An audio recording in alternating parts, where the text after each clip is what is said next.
Una radio con propósito. Una radio con visión. Una radio para todos. El Libertador, 1210 AM.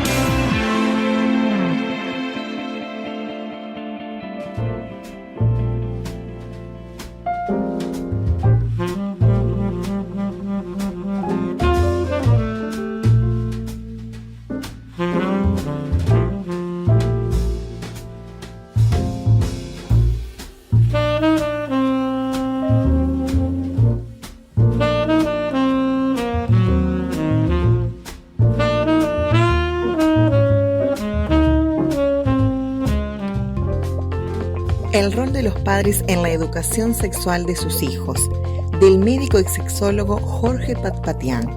Segunda edición de un libro que aporta a los padres y adultos en general una guía y orientación sobre actitudes y conductas para la formación sexual de nuestros menores. Para facilitar el acceso a una temática tan importante y controversial, recíbalo en PDF de forma gratuita solicitándolo por WhatsApp al 099-333-165.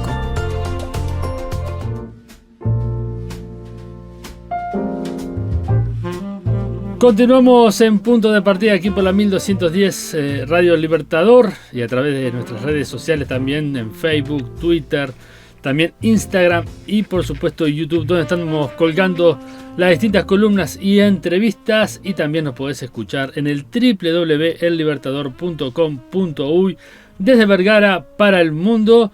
Y hoy tengo conmigo a Jorge Patpatian, que vamos a estar haciendo unos micros de salud como estamos acostumbrados, y ya le damos la bienvenida. ¿Cómo estás, Jorge? Muy bien, contento, feliz de estar contigo en esta hora y con todos los oyentes de Radio Libertador que en diversas partes nos están sintonizando en este momento.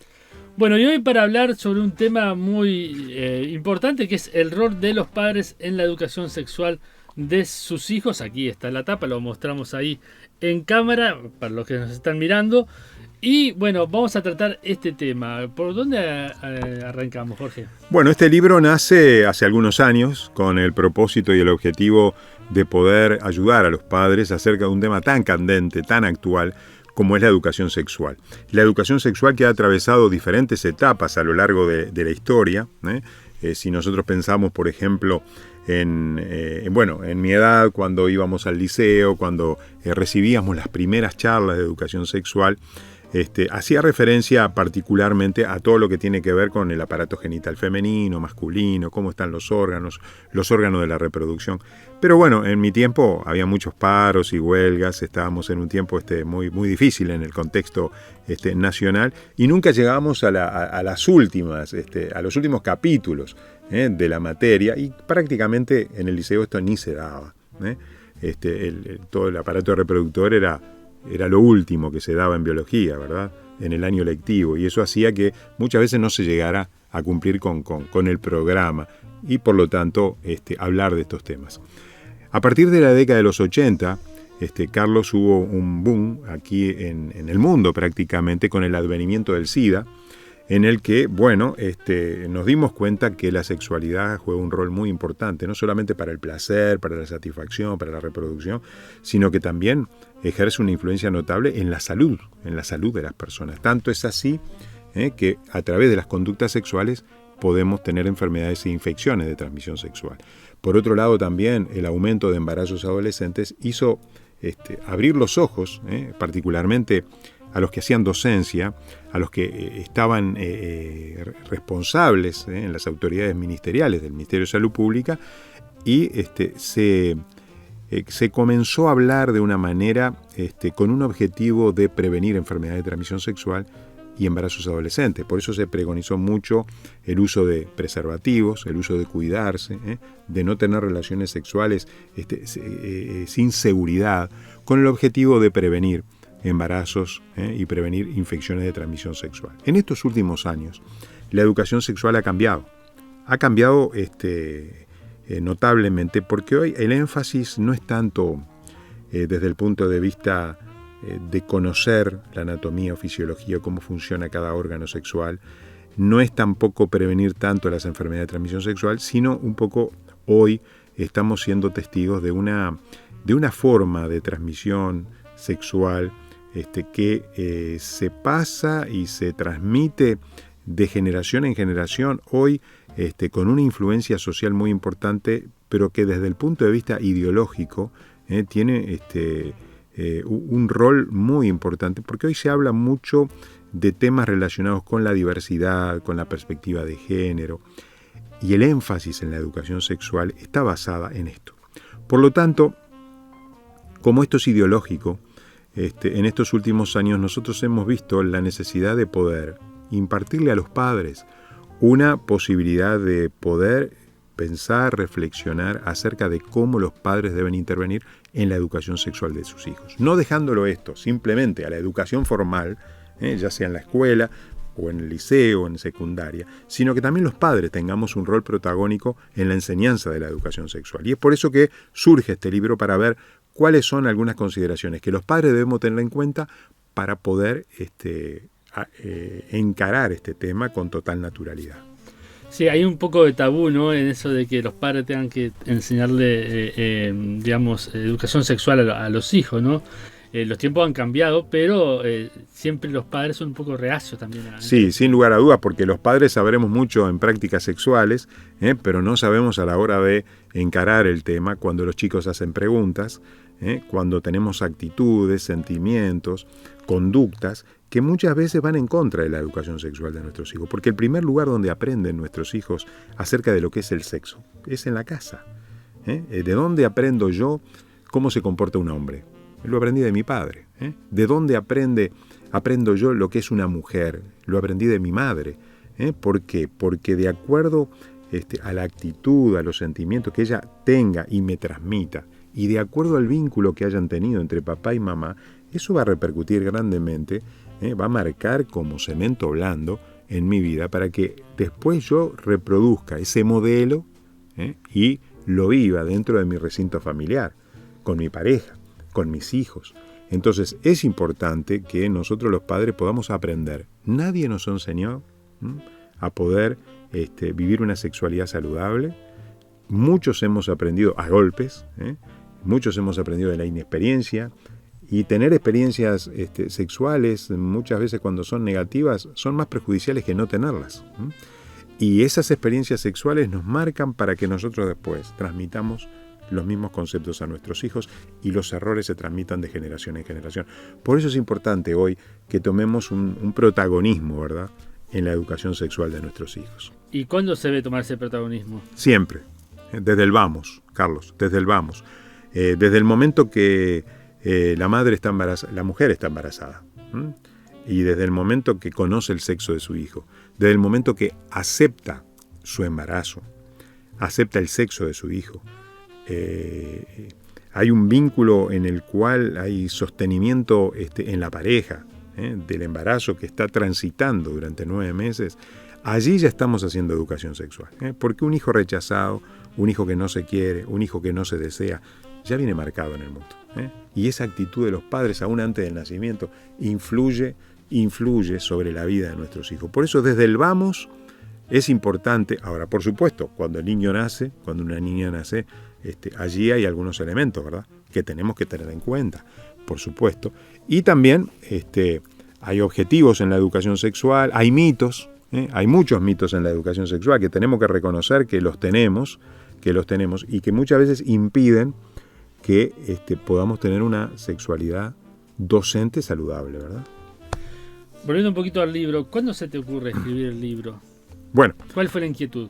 Bueno, este libro fue escrito, esta es la segunda edición, Carlos, que se hace de este libro. Es como la tercera o cuarta reimpresión que tenemos, pero en estos últimos meses ha salido este libro con una segunda edición que fue revisada de una primera que anda alrededor de los años 95, no recuerdo en este momento exactamente cuándo sacamos la primera edición, pero esta segunda edición salió ahora, prácticamente te puedo decir en septiembre del 2019, prácticamente tiene poco tiempo, y se le agrega a la primera edición un elemento muy importante, que es la influencia que tienen los docentes y la enseñanza de la educación sexual basada en la perspectiva de género sobre la vida de nuestros hijos.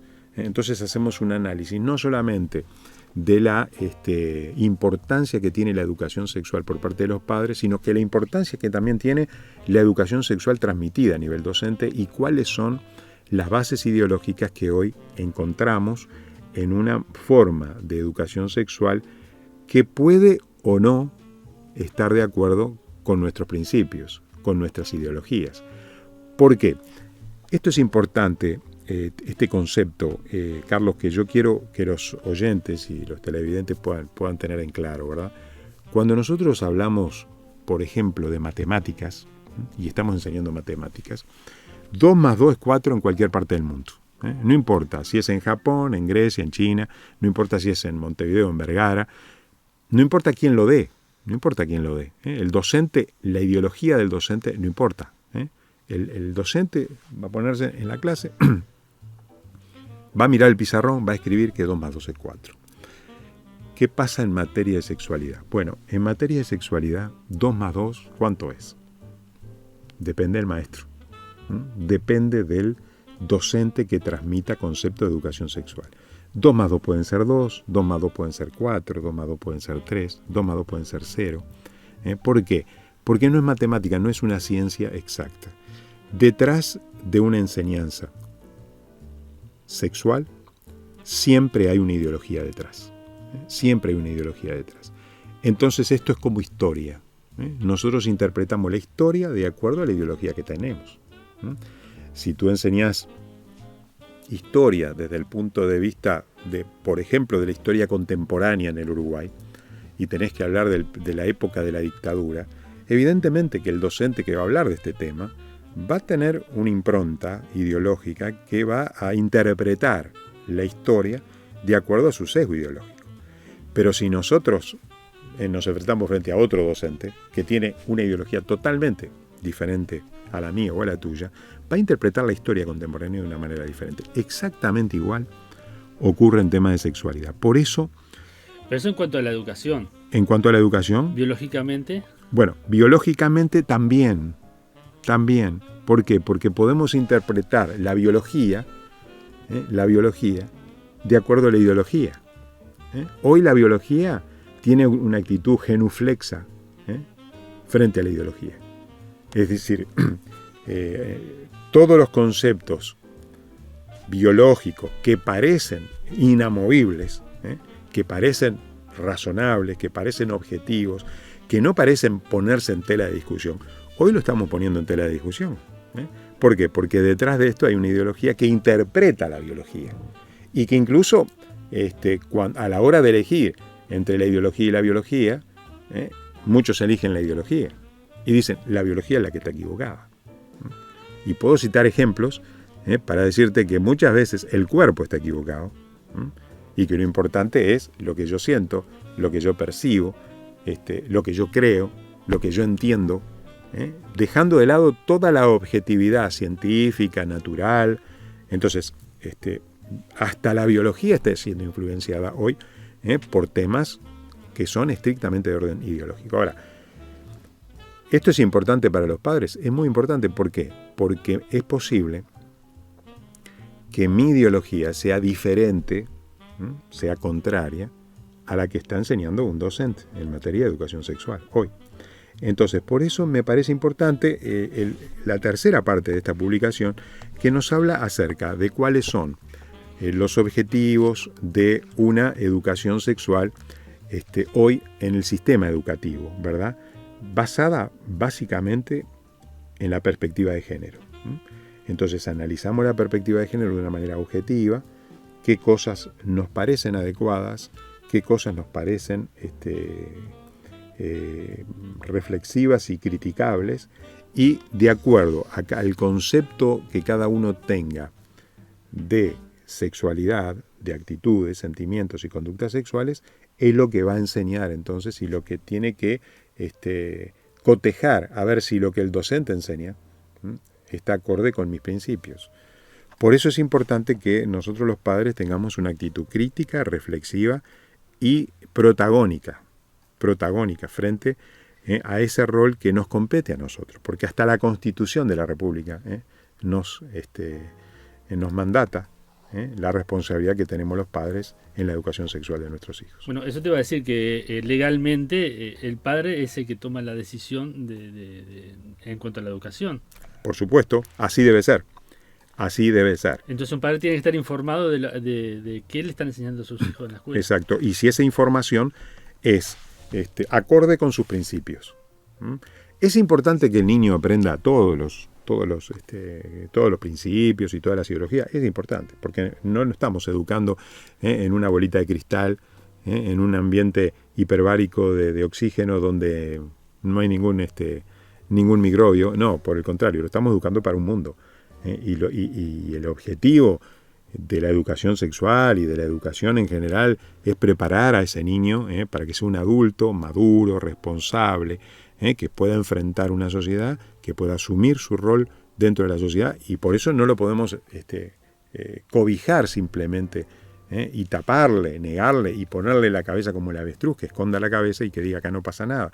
El niño tiene que tener una amplitud, pero a la hora de transmitir valores en nuestra vida, a la hora de pensar en cuáles son las cosas que nos parecen adecuadas en la vida de nuestros hijos, somos nosotros los responsables. Y de la misma manera que yo digo siempre, ¿verdad? Si mi hijo está enfermo y lo tengo que llevar al pediatra, voy a llevarlo al mejor pediatra, por lo menos el que yo considere que es el mejor. Dentro de mis posibilidades lo voy a llevar al mejor pediatra y voy a elegir la mejor mutualista. Ahora, ¿estoy discriminando? ¿Estoy diciendo que el otro está mal? No, simplemente yo pienso que este es el mejor pediatra para mi hijo, para que trate a mi hijo. Bueno, yo creo que los padres también, de la misma manera que nos preocupamos por la salud física de nuestros hijos y los llevamos al mejor médico, creo que también los padres debemos de preocuparnos y de ocuparnos en la salud sexual y reproductiva de nuestros hijos. Y también instilarles, estimularles para que puedan tener la mejor educación, aquella que nosotros entendemos que es la mejor. Puede ser no la mejor que de otro.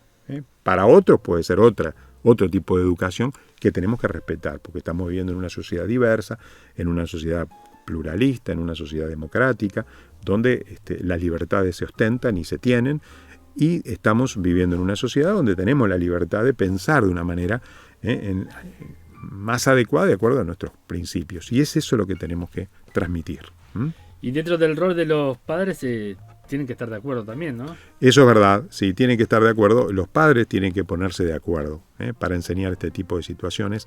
Generalmente, y que no compete a uno solo, sino compete a los dos. Los compete a los dos, exactamente. Les compete a los dos porque muchos padres dicen, pues yo nunca le enseñé sexualidad a mis hijos. Nunca los senté y le hablé sobre esto y aquello.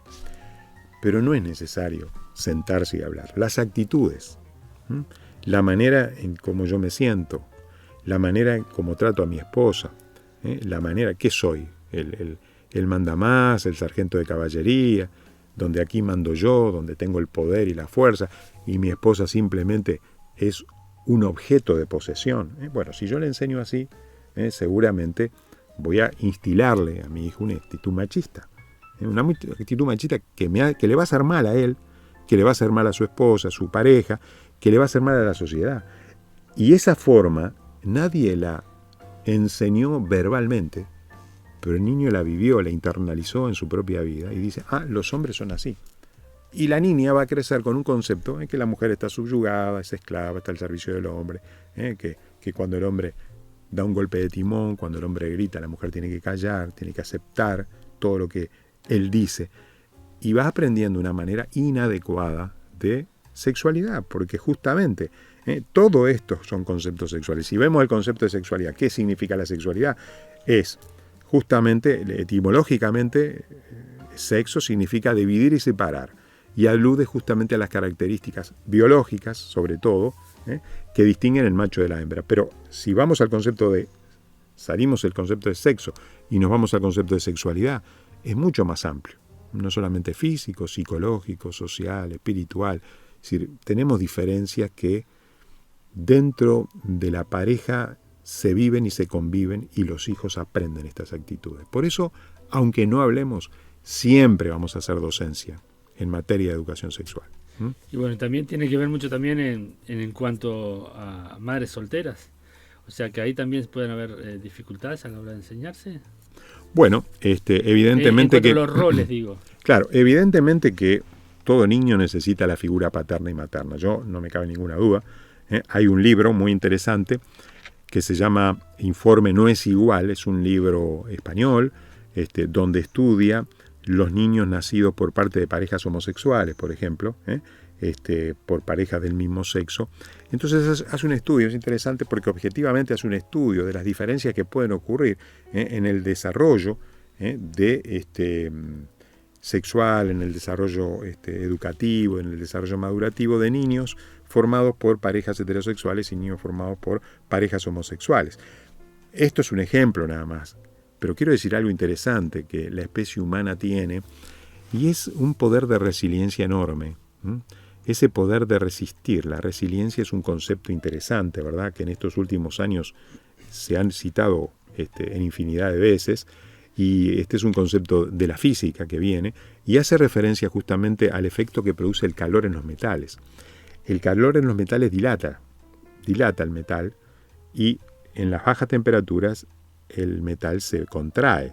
Esta capacidad que tienen algunos metales de cambiar de tamaño, de cambiar de forma, de acuerdo a la temperatura ambiente, es justamente lo que en términos físicos se llama resiliencia. Es una facultad, una propiedad que tienen algunos metales. Pero los seres humanos también tenemos, Carlos, esta facultad de poder tener esa plasticidad, que independientemente de si tenemos papá o no tenemos papá, independientemente si hemos tenido un hogar en las mejores condiciones económicas, sociales, matrimoniales, familiares, independientemente de eso, a veces los niños crecen de tal manera, con tal grado de salud, y me refiero a salud integral, ¿verdad?